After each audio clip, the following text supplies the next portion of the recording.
कि जो मैटर है क्या वो प्योर है कि नहीं है। ठीक है, मैटर हमने जान लिया था कि मैटर क्या होता है, तो उसी में हमने मैटर को कैटेगराइज यहाँ पे किया है बच्चों, प्योर और इम्प्योर सब्सटेंस में। ठीक है, हमने मैटर को किस में कर लिया, जैसे भाई हम बहुत सारी जगह देखते हैं कि प्योर घी लिखा है, ये लिखा है, कई जगह इम्प्योर तो नहीं लिखा होगा, पर हमें वही चीजें पढ़नी है कि प्योर सब्सटेंस क्या होता है, कि जो सिर्फ एक ही जैसे पार्टिकल से जैसे बना होगा। मान लीजिए आप सॉल्ट खरीद के लाते हैं, तो उसमें सिर्फ NaCl प्रेजेंट हो, ये ना हो कि आपको उसमें मिट्टी मिल जाए। जैसे मान लो आप दाल खरीद के ला रहे हैं, तो उसमें ये ना हो मिट्टी का कंकर हो, ये हो वो हो, तो वो इम्प्योर उसमें आ जाएगा।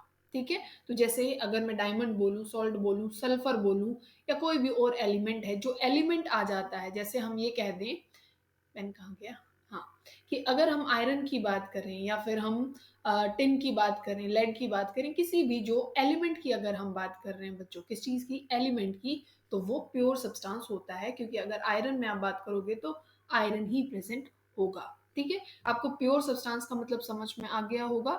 अगर हम मिक्सचर की बात करते हैं, अब मिक्सचर क्या होता है बच्चों, तब क्या करता है कि दो चीजें, मान लो कोई भी है आपके पास, कोई भी दो सब्सटेंस आप मान लीजिए, क्या है, दो सब्सटेंस आप मान सकते हैं, और उनको आप क्या करते हैं, कंबाइन करते हैं, क्या करते हैं, कंबाइन करते हैं, और वो कोई केमिकल फॉर्मूला अपना नहीं बनाते हैं। ठीक है, क्या नहीं बनाएंगे, केमिकली वो रिएक्ट नहीं करने वाले हैं एक दूसरे से, वो सिर्फ, जैसे नमकीन की आप बात करते हो बच्चों, वो उसमें मूंगफली के दाने भी होते हैं, कई जगह किशमिश भी मिल जाएगी, काजू भी मिल जाएगा, और जो और मतलब नमकीन में आपने देखा है बहुत सारी चीजें होती हैं, तो क्या वो कोई फॉर्मूला बना लेती है, कोई कॉम्बिनेशन होता है, कोई बॉन्ड, ऐसा कुछ नहीं होता। तो ऐसा आपको देखने को मिलता है, मिक्सचर देखने को मिलता है, और वहां पे डिफरेंट सब्सटेंस होंगे। ठीक है ना, ये चीज आपको समझ में आ गई होगी। अब देखो, मिक्सचर में भी आप दो तरीके के मिक्सचर पढ़ते हैं बच्चों, क्या पढ़ते हैं, दो तरीके के मिक्सचर पढ़ते हैं। अब मिक्सचर में क्या होगा, मिक्सचर होगा, एक तो हेट्रोजीनियस मिक्सचर होगा और एक होमोजीनियस मिक्सचर होगा।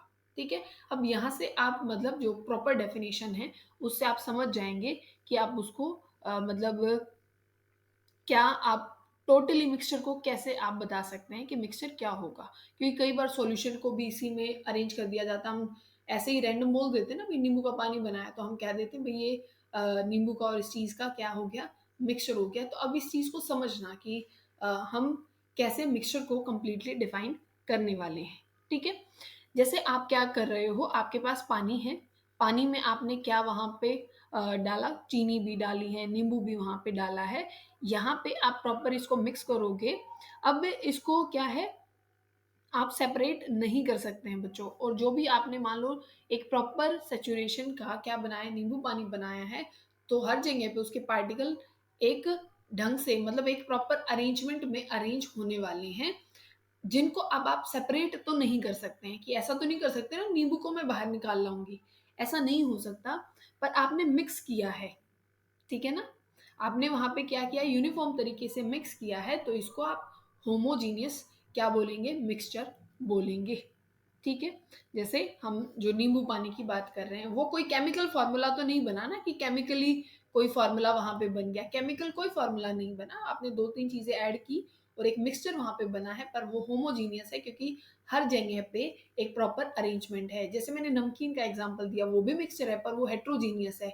ऐसा तो नहीं है ना कि मान लो पहली बार आपने एक स्पून, एक चम्मच में, किसी भी चीज में भी आपने, चाहे अपने हाथ से उठाई है नमकीन उठाई, तो जरूरी तो नहीं है ना आपके पास जो मूंगफली का दाना है वो आपके पास आएगा ही, ये तो कोई जरूरी बात नहीं। तो वो हेट्रोजीनियस में होगा, कि वहां पे जो अरेंजमेंट होगी, मान लो यहाँ हम ये कहें कि भाई यहाँ पे एक बॉल रखी है, एक यहाँ पे रखी है, और एक यहाँ रखी है, एक यहाँ रखी है, तो ये कोई अरेंजमेंट नहीं है, सिमेट्रिकल अरेंजमेंट तो नहीं है। ठीक है, तो ये हेट्रोजीनियस मिक्सचर कहलाता है। ठीक है, इतनी बात समझ में आ गई होगी आप सबको।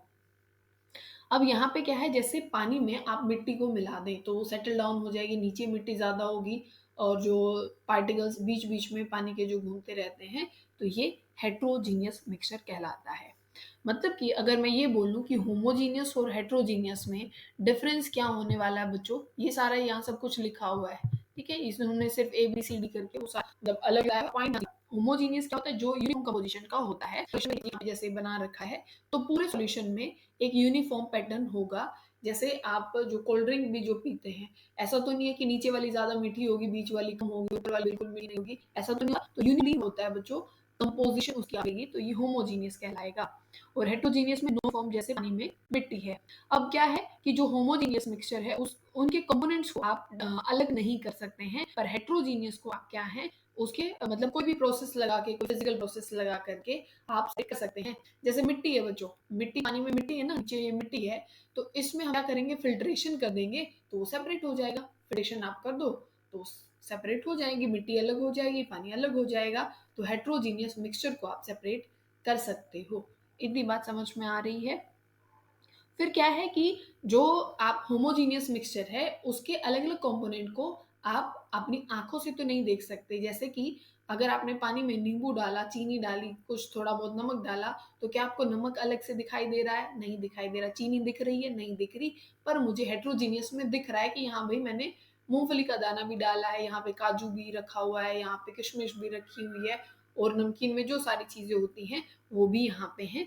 तो उनको आप इजीली देख सकते हो किसमें, हेटेरोजीनियस मिक्सचर में। ठीक है। अब क्या होगा कि आप अगर मिक्सचर की बात करते हो, होमोजीनियस मिक्सचर की, वहां पे एक ही फेज दिखाई देगा। जैसे बेशक से चीनी कैसी थी बच्चों, उस नींबू पानी में सॉलिड थी, नमक था वो भी सॉलिड था, पर जैसे ही आपने उस पानी में नींबू को डाला या फिर अपनी चीनी को डाला और सॉल्ट को डाला, वो सारे ही किस में आ गए, लिक्विड फेज में आ गए। पर हेटेरोजीनियस में क्या होगा, अलग अलग क्या बन जाती हैं, लेयर बन जाती हैं, सेपरेट लेयर बन जाएंगी। तो आपको अलग अलग उसमें डिफरेंशिएशन दिखाई देगा, एक बाउंड्री दिखाई देने वाली है कि भाई यहाँ पे से यहाँ ये है। जैसे कि एक एग्जांपल दे तो, जैसे ऑयल भी पेन चल क्यों नहीं रहा यहाँ पे एक, अरे लेट चल रहा है ये पेन। तो आपने क्या लिया, बीकर लिया, उसमें आपने ऑयल भी डाला है और आपने पानी भी डाला। आपने देखा होगा कि ऑयल की ऊपर बन जाएगी, पानी से आपको दिखाई, मतलब सेपरेट बाउंड्रीज आपको दिखाई देंगी। ठीक है ना। अब सॉल्यूशन आप किसको क्या, सॉल्यूशन आप किसको कहते हो, तो उसमें जब कहा कि मिक्सचर होता है, मिक्सचर एक, चलो एक चार्ट बनाते हैं जिससे आपको समझ में आएगा। पहले हमने कहा कि भाई मिक्सचर है, मिक्सचर मतलब दो चीजों में हमने डिवाइड किया, एक हेटेरो में किया और एक किस में किया, होमो में। होमो के कौन से पार्ट होते हैं बच्चों, वो होता है सस्पेंशन। होमो में सॉल्यूशन होता है, होमोजीनियस का एग्जांपल या फिर उसकी कैटेगरी में कौन आता है, सॉल्यूशन आता है। कौन आएगा, सॉल्यूशन। ठीक है। स्पैन में गड़बड़ आ गई है, एक मिनट।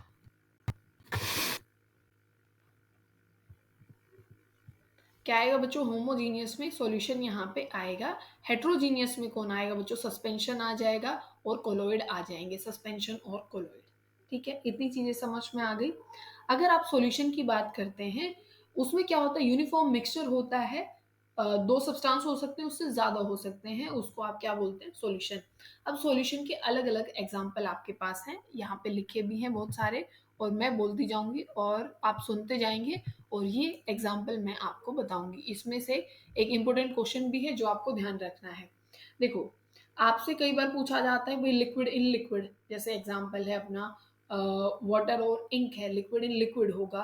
जैसे सॉलिड इन सॉलिड, एलोय उसका एग्जाम्पल है। बहुत बच्चे जैसे कंफ्यूज रहते हैं, ये क्वेश्चन बहुत बार आया है कि जो एलोय होता है, एलोय जो होता है वो होमोजीनियस है कि हेट्रोजीनियस है, मतलब वो एक सॉल्यूशन है, वो सस्पेंशन है, या वो कोलोइड है।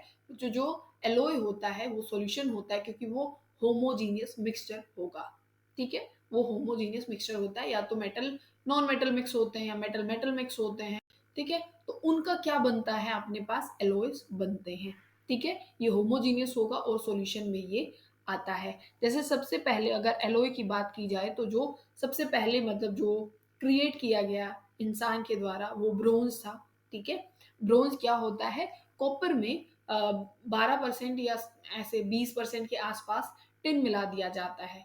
ब्रोंज की हम बात कर रहे हैं, क्या ब्रोंज होता है बच्चों, ब्रोंज होता है तब आप कॉपर में क्या मिला देते हो, टिन मिला देते हो 12% के आसपास, तो वो क्या बन जाता है, ब्रोंज। ठीक है, ब्रास होता है एक आपके पास, जिसमें कॉपर में जिंक मिला दिया जाता है, कॉपर प्लस में जिंक। इतनी बात समझ में आई।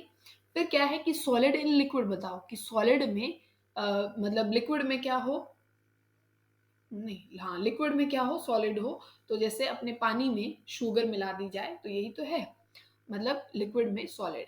अगर गैस में सॉलिड मिलाया जाए, गैस में, एक मिनट, आप देखो, आप एक जैसे एग्जांपल पूछा गया है हमारे से अपने पेपर में, इस पेन में थोड़ी सी गड़बड़ाई हुई बच्चों, निकल है जैसे, और उसमें हाइड्रोजन ट्रैप हो जाती है, ठीक है ना, हाइड्रोजन ट्रैप होती है ना उसमें, तो ये किस चीज का एग्जाम्पल है, क्या ये सॉल्यूशन बनेगा, ये क्या बनने वाला है, तो ये भी होमोजेनेट, जो होमोजीनियस जो मिक्सचर होता है वैसे ही अरेंज इसमें पार्टिकल्स होते हैं, तो ये सॉलिड में क्या आ गई है, गैस आ गई, में क्या ट्रैप हुई, गैस हुई, तो ये भी सॉल्यूशन होता है।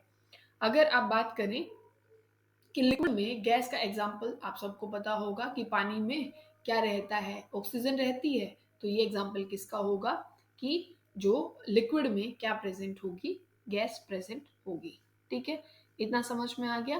फिर सॉल्यूशन की कंपोजिशन क्या होती है, एक यहाँ पे जो मैं क्वेश्चन आपको बता रही थी, ये टिंक्चर ऑफ आयोडीन आपसे पूछा गया है कि भाई क्या होता है टिंक्चर ऑफ आयोडीन, ये किस किस चीज से बना हुआ होता है, तो ये बना होता है आयोडीन प्लस में एल्कोहल से, ठीक है। कई बार ये क्वेश्चन अपना बहुत सारे क्वेश्चन आता है, पर यहाँ पे ही ये बहुत ध्यान से, मतलब क्योंकि आप पढ़ लें, ये एग्जाम्पल यहाँ पे है तो ये आपको याद रखना है, यहाँ पे टिंक्चर ऑफ आयोडीन, ठीक है। फिर सॉल्यूशन की अगर आप बात करते हैं बच्चे, दो ही चीजें होती हैं सॉल्यूशन में, क्या प्रेजेंट होता है, एक मिनट, एक होता है आपका सोल्यूट, क्या होता है, सोल्यूट होता है, और दूसरा क्या होता है, सॉल्वेंट, इसी से क्या बनता है बच्चों, इसी से अपना सॉल्यूशन बनता है, ठीक है। अब प्रॉपर्टी सुनो, ध्यान से सुनो, ये एग्जाम्पल थे, प्रॉपर्टीज यहाँ लिखी हैं सोल्यूट सॉल्वेंट की और सॉल्यूशन की। देखो, एक तो होमोजीनियस मिक्सचर होगा, अब इनके पार्टिकल्स, जैसे आप अज्यूम करो, सोचो, अभी सोच रहे हो ना सारे, आपके पास एक ग्लास पानी रखा है, उसमें आपने चीनी डाल ली और उसमें आपने चाहे नींबू भी आप मान लीजिए, आपने ये चीजें मिक्स कर दी, ठीक है, क्या आप उनके पार्टिकल्स को देख पा रहे हो, नहीं देख सकते, तो सॉल्यूशन में आप पार्टिकल्स को नहीं देख सकते हैं, जो पार्टिकल साइज होता है बच्चों, वो 1 नैनोमीटर के पास होता है, कितना, 1 नैनोमीटर, ठीक है। अगर आप देखो कि अगर आपने एक ग्लास पानी, सोचना ही है आपको, एक ग्लास पानी है, उसमें से आप क्या करोगे, ग्लास के उसमें आपको पानी लेना है, ठीक है, कांच का जो होता है, और टॉर्च लो और ये देखो क्या उसमें से जो लाइट है, क्या आपको वो पाथ जो होगा उसका विजिबल होगा, वो विजिबल नहीं होगा बच्चों, क्योंकि पार्टिकल जो है वो बहुत बहुत ज्यादा छोटे हैं, 1 नैनोमीटर के साइज के हैं, वो लाइट को स्कैटर नहीं करते हैं, तो यहाँ से एक बात और आपने याद की कि एक तो लाइट वहां से जो पाथ होगा ट्रू सॉल्यूशंस का, इनको ट्रू सॉल्यूशन बोलते हैं, जो सबसे छोटे पार्टिकल्स जहाँ पे होते हैं, वहां से जो पाथ होगा वो विजिबल नहीं होगा, और लाइट जो है वो स्कैटर नहीं होने वाली है, लाइट क्या है, स्कैटर नहीं होने वाली है, और आप इनको छोटे मोटे मेथड से सेपरेट नहीं कर सकते, ये नहीं है कि मुझे उस नींबू पानी में से चीनी निकालनी है और यहाँ पे मैंने छलनी रखी और इसको यहाँ पे सेपरेट कर दिया, या मैंने कपड़ा रखा या फिल्टर पेपर रखा और चीनी को मैंने, चीनी यहाँ रह गई और पानी नीचे चला गया, अब नॉर्मल मेथड से सॉल्यूशन को सेपरेट नहीं कर सकते, ठीक है। अब फिर हम पढ़ते हैं बच्चों टाइप ऑफ सॉल्यूशन, क्या है टाइप ऑफ सॉल्यूशन, ये प्रॉपर्टी, जैसे साइज है 1 नैनोमीटर है, 10 की पावर माइनस 10 की पावर -9 मीटर, ठीक है, क्योंकि नैनोमीटर आप जो हटाओगे, नैनो का मतलब होता है 10 की पावर -9, और मीटर यहीं पे रह गया, ठीक है। ये मैंने अभी जो बताया, पार्टिकल्स बहुत छोटे हैं, तो वहां पे जो लाइट होगी वो स्कैटर नहीं होने वाली, फिल्टर आप कर नहीं सकते, सेपरेट नहीं कर सकते, ये तीसरी प्रॉपर्टी अभी मैंने बताई। अभी हम पढ़ रहे हैं जो कंसंट्रेशन और टाइप ऑफ सॉल्यूशन, ठीक है। अब ध्यान से सुनते जाइएगा, क्या है, एक आपके पास सॉल्यूशन होता है बच्चों सैचुरेटेड, और एक कैसा होता है, अनसैचुरेटेड सॉल्यूशन, ठीक है। क्या है, सैचुरेटेड होगा, एक अनसैचुरेटेड होगा। सैचुरेटेड कैसे, अब देखो, अब हमें ये पता है, क्या पता है हमको, कि हमारे पास एक गिलास पानी है, भाई उसमें 3 चम्मच चीनी आ सकती है, ठीक है, कितनी आ सकती है, 3 चम्मच चीनी आ सकती है, इससे वो सेचुरेट हो चुका है, भाई इससे ज्यादा उसकी कैपेबिलिटी नहीं है कि वो चीनी उसमें, उस पानी में डिजोल्व हो जाए, वो सेचुरेशन लेवल आ गया कि इसके बाद आप इसमें चीनी डिजोल्व नहीं कर सकते। फिर अनसेचुरेटेड जो सॉल्यूशन होगा, वो कैसा होता है कि अभी जैसे आपने एक ही चम्मच चीनी मिलाई है, तो वो सॉल्यूशन अभी अनसैचुरेटेड है, इसमें दूसरी चम्मच चीनी की आ सकती है, तीसरी भी आ सकती है। क्या आप ऐसा कर सकते हैं कि भई आपने 3 चम्मच चीनी मिला दी, फिर भी मेरा मन है कि मैं मिलाऊँ? तो बिल्कुल हम ऐसा कर सकते हैं। हम पानी को क्या कर देंगे, हम गरम कर देंगे, तो जो और अमाउंट जो चीनी की आपको डालनी है, आप उसमें डाल सकते हैं। पर जैसे ही वो ठंडा होगा, तो जो चीनी हो जाएगी, वो आपको क्रिस्टलाइज़ फॉर्म में नीचे सेटल आपको ऐसे मिलेगी। जितनी भी एक्स्ट्रा चीनी आपने मतलब क्योंकि आपने एक्स्ट्रा काइनेटिक एनर्जी दे दी ना, ठीक है? आप ज़बरदस्ती उससे काम करा रहे हैं। अभी तो 2-3 थप्पड़ लगा के हमें नहीं भी पढ़ना होता तो कई बार वैसे यो भई पढ़ो, पढ़ो वो कर लेते हैं, पर बाद में शायद वो हमने ज़बरदस्ती याद किया वो बाहर निकल जाता है ना? तो आप समझने के लिए मतलब बात है। वैसे आपको ये चीज़ समझ में आ गई होगी, ठीक है? कंसंट्रेटेड सॉल्यूशन और एक आपको सैचुरेटेड मैंने समझा दिया, अभी कंसंट्रेट और डाइल्यूट आपको समझना है। आपसे हमेशा भी पूछी जाती है भई सॉल्यूशन की कंसंट्रेशन क्या है या समथिंग, जैसे आपने नॉर्मेलिटी पढ़ी है, मोलैलिटी पढ़ी है, मोल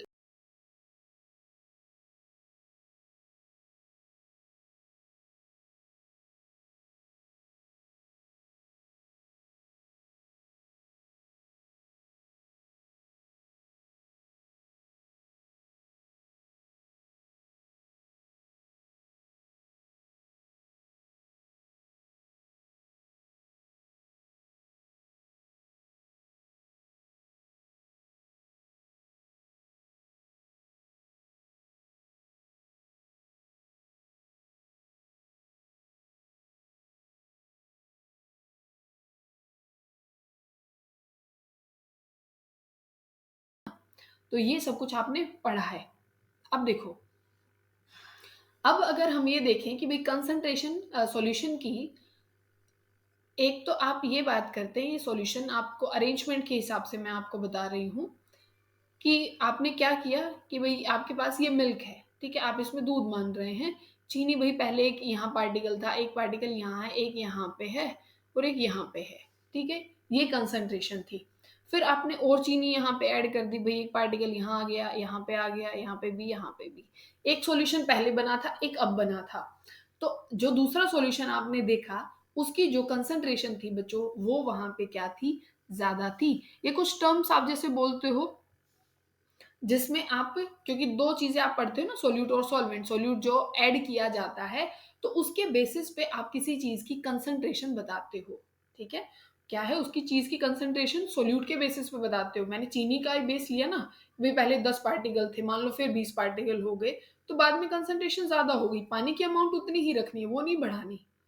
पानी की अमाउंट उतनी ही रखनी है, वो नहीं बढ़ानी, उसको फिक्स रखते हुए, टेम्परेचर को फिक्स रखते हुए, तब आप परसेंटेज या फिर कंसंट्रेशन बताते हैं। जैसे यहाँ पे पहला तरीका क्या है? मास बाय मास आप कंसंट्रेशन निकाल रहे हैं, एम बाय एम। ठीक है? तो हम क्या करते हैं, ऊपर मास ऑफ द सोल्यूट रखते हैं, नीचे mass of the solution, into में 100 आप करते हो। ठीक है? और यही क्या है, जैसे हम मोलैरिटी निकालते हैं, नॉर्मेलिटी निकालते हैं, और अगर मास बाय वॉल्यूम आपको करना है तो ऊपर मास आ जाएगा, mass of the solute by में वॉल्यूम ऑफ द सॉल्यूशन। और फिर क्या है, जैसे m बाय v निकाला ना अभी, फिर v by v volume of the solute by में वॉल्यूम ऑफ द सॉल्यूशन, और परसेंटेज है तो इनटू में 100 आ जाएगा, m by v by V. आप ऐसे नेक्स्ट टॉपिक हम पढ़ते हैं बच्चों किसका, सस्पेंशन का और कोलॉइड का। क्या है सस्पेंशन और कोलॉइड? अब ये चीज आपको देखनी है, ये वाला जो डायग्राम है ये देखना है। हम कह रहे थे ना कि एक टॉर्च लेके अगर आप जो लाइट है वो पास करोगे, तो यहाँ से तो देखो, यहाँ से तो पास हुई नहीं, यहाँ तो आपको विजिबल है नहीं, पर यहाँ पे ये आपको विजिबल है ये पूरी रेंज। ठीक है? तो वही आपको अभी समझना है कि कोलॉइड क्या है, सस्पेंशन क्या है।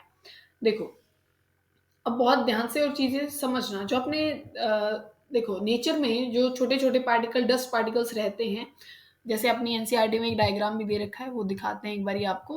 तो ऐसे आपको अपने कमरे में भी ऐसे आती हुई लाइट दिखाई देती है, ये कोन बनता हुआ नजर आता है ऐसे, इसको टिंडल कोन बोलते हैं बच्चों। क्या बोलते हैं इसको? टिंडल टिंडल कोन बोलते हैं। ठीक है? टिंडल इफेक्ट, साइंटिस्ट थे टिंडल, उन्होंने इसको बताया था। तो अब यहाँ पे कोलोइड पार्टिकल्स होते हैं, जो छोटे छोटे डस्ट पार्टिकल होते हैं ना एयर में, वो कोलोइड सॉल्यूशन बनाते हैं, जो लाइट को स्कैटर कर सकते हैं, वो लाइट को फैला सकते हैं। अब जो रोडों पे अपनी जो मतलब अगर व्हीकल चल रहा है, तो जो लाइट है, लाइट नहीं तो बिल्कुल सीधी जानी चाहिए थी, पर उसमें डस्ट पार्टिकल्स होते हैं तो जो लाइट को क्या कर देते हैं, स्कैटर कर देते हैं। इसी वजह से एक आप पाथ जो है वो बिल्कुल क्या है, ज्यादा देख पाएंगे, एक रेंज में देख पाएंगे। ठीक है, वो लाइट को क्या करती है, स्कैटर करती है, जैसे आपको ये दिखाई दे रहा है। और ये आपको छोटे छोटे पार्टिकल्स भी दिखाई देंगे। कब? जैसे आपके कमरे में बिल्कुल बंद कमरा है और एक छोटे से उस एरिया से लाइट आती है तो आपको वो डस्ट पार्टिकल्स दिखाई देंगे। सस्पेंशन जैसे जो सबसे छोटा जो साइज होता है वो सॉल्यूशन में होता है, उससे बड़ा कोलॉइड में होता है, और सबसे बड़ा जो पार्टिकल साइज होता है बच्चों वो सस्पेंशन में होता है। क्योंकि जैसे पानी में मिट्टी आपने डाल दी तो उसको तो आप फिल्टर भी कर सकते हैं, ठीक है, नॉर्मल फिल्टर पेपर से। पर जो कोलॉइड होता है बच्चों वो इतने बड़े नहीं, वो इतने बड़े तो है कि वो लाइट स्कैटर कर देंगे। और क्या है, अगर आप ये देखें कि हम क्या बात कर रहे थे अभी, एक तो स्टेबिलिटी की अभी हम बात करेंगे, ठीक है, और एक हम बात करते हैं जो सस्पेंशन है, कि आपने मिट्टी डाल दी, ठीक है, एक तो नीचे आप एरिया देखो और एक पानी में बिल्कुल छोटे छोटे छोटे छोटे पार्टिकल्स रहते हैं, ठीक है ना, वो फिर भी सेपरेट नहीं हो पाएंगे उस पानी से, नहीं हो पाते। जैसे हम फिल्टर करते हैं, एक तो फिल्टर पेपर है, कुछ मिट्टी तो उसी से साफ हो जाएगी। एक होता है बच्चों आपके पास जो एनिमल मेम्ब्रेन जो होती है, ठीक है ना, उसमें बिल्कुल ही छोटे पार्टिकल्स होते हैं, ठीक है। फिल्टर पेपर में तो बड़े पोर्स होंगे, इसमें से तो जो अपना कोलोइड पार्टिकल्स हैं वो पास आउट हो जाते हैं, इसमें से पास हो जाएंगे। पर जो एनिमल मेम्ब्रेन होगी कोलोइड, इसमें से नहीं जा सकता, क्योंकि इसके बिल्कुल ही छोटे पोर हैं, बिल्कुल छोटे, तो इसमें से जाएगा कैसे, ऊपर ही रह जाएगा ना। बात समझ में आ गई? मतलब ये साइज के बेसिस पे है कि बीच में जो सबसे छोटा सॉल्यूशन का पार्टिकल फिर है कोलोइड का, और सबसे बड़ा जो है वो किसका है, पार्टिकल सस्पेंशन का। तो फिल्टर पेपर से जो है वो अपना कोलोइड जो होगा, फिल्टर पेपर से कोलोइड जो है वो फिल्टर नहीं होता, वो नीचे निकल जाता है, ठीक है। और जो सस्पेंशन होगा वो फिल्टर पेपर से फिल्टर हो जाता है, ठीक है। कोलोइड भी होमोजीनियस होता है बच्चों, हेट्रोजीनियस वो नहीं होता। सस्पेंशन होता है हेट्रोजीनियस, याद रखेंगे उसको। अब ऐसे होता है कि अगर वो लाइट पास नहीं होती, स्कैटरिंग नहीं होती, तब तक आप पार्टिकल नहीं देख पाएंगे, ठीक है। आप नॉर्मल आंखों से वैसे नहीं देख पाएंगे, पर तब वो स्कैटरिंग जैसे होती है, टेंडल इफेक्ट, वहां पे आप छोटे छोटे पार्टिकल्स को क्या है, देख पाएंगे। और जो कोलॉइड होता है वो स्टेबल होता है, वो सेटल डाउन नहीं होते हैं, आप अगर उसको डिस्टर्ब नहीं करेंगे, इंटरप्शन नहीं होना चाहिए, ठीक है ना। इतनी बात समझ में आ गई। और हम उसको सिंपल फिल्ट्रेशन से साफ नहीं कर सकते हैं, आपको स्पेशल मेथड जैसे सेंट्रीफ्यूगेशन या कोई और मेथड वहां पे लगाने पड़ेंगे, ठीक है। कोलोइड में से भी लाइट पास हो जाती है बच्चों, सस्पेंशन से भी लाइट पास हो जाती है, मतलब कोलोइड और सस्पेंशन दोनों ही स्कैटरिंग को दिखाते हैं, ठीक है। इतनी बात समझ में आ गई होगी। अब हम कोलोइड जो है बच्चों, ये आपसे ये एग्जाम्पल बहुत पूछे जाते हैं, इनका तो आपको बहुत अच्छा खासा याद रखना है। डिस्पर्स फेज और मीडियम अभी समझा देते हैं। जैसे सॉल्वेंट होता है तो आप कोलोइड में डिस्पर्सिंग मीडियम बोलते हैं, और डिस्पर्स्ड फेज जिसको आप सोल्यूट बोलते हैं, ठीक है। इतनी बात समझ में आई होगी। जैसे एक क्वेश्चन आज के हिसाब से आप मतलब आपसे पूछे, आपसे यूं पूछ ले कि मार्शमेलो जो होता है, मार्शमेलो सबने देखा है ना, तो मार्शमेलो जो है वो किसका टाइप है, कैसा कोलोइड है, ठीक है। तो वहां क्या प्रेजेंट होता है बच्चों, कि जो अपना सॉलिड होता है उसके अंदर गैस होती है, सॉलिड के अंदर क्या प्रेजेंट होती है, ऐसा। तो सॉलिड और गैस देखो बच्चों, सॉलिड में क्या प्रेजेंट हो, गैस प्रेजेंट हो, तो उसको आप फॉर्म या फिर सॉलिड फॉर्म बोलते हैं, ठीक है। इतनी बात समझ में आ गई। सॉलिड या फिर उसको क्या बोलते हैं हम, सॉलिड फॉर्म बोलते हैं। उसमें एग्जांपल क्या है, फोम हो गया, रबर होगी, स्पंज हो गया, और प्यूमिस जो स्टोन होते हैं वो भी इसी का एग्जांपल है कि सॉलिड में के अंदर क्या रहेगी, गैस। अब गैस में अगर बात करते हो आप लिक्विड की, उसको आप क्या बोल देते हो, एरोसोल बोल देते हो। और वही गैस में अगर क्या होता है, सॉलिड होता है, गैस में लिक्विड चाहे गैस में सॉलिड प्रेजेंट हो, उन दोनों को आप क्या बोल देते हो बच्चों, एरोसोल बोल देते हो। कई बार सिर्फ ये टर्म पूछ ली जाती है, एरोसोल किसको बोलते हैं। इसमें से कोई भी क्रॉस क्वेश्चन हो सकता है, या तो पूछ लेंगे भाई क्लाउड जो होता है वो किसका एग्जाम्पल है, तो आपको पता होना चाहिए भाई एरोसोल, वहां पे गैस के अंदर लिक्विड होता है। या फिर आपसे पूछ लेंगे कि भाई जो शेविंग क्रीम्स होती हैं वो किसका एग्जाम्पल है, वो फोम का एग्जाम्पल है, लिक्विड में क्या है, वहां पे गैस प्रेजेंट होती है, ठीक है। सबसे ज़्यादा जो पूछा गया क्वेश्चन है बच्चों वो है इमल्शन। जैसे जो मिल्क है, मिल्क में जब पानी होता है मतलब लिक्विड इन लिक्विड, मिल्क में पानी डालने के बाद, तो लिक्विड इन लिक्विड क्या होता है? इमल्शन होता है। तो ये पूछ सकते हैं कि भाई लिक्विड में सॉलिड क्या कहलाता है? सोल कहलाता है। तो यहाँ से कोई भी क्रॉस क्वेश्चन बन सकते हैं बच्चों। ये पूरी टेबल आपको बहुत अच्छे से ध्यान रखनी है।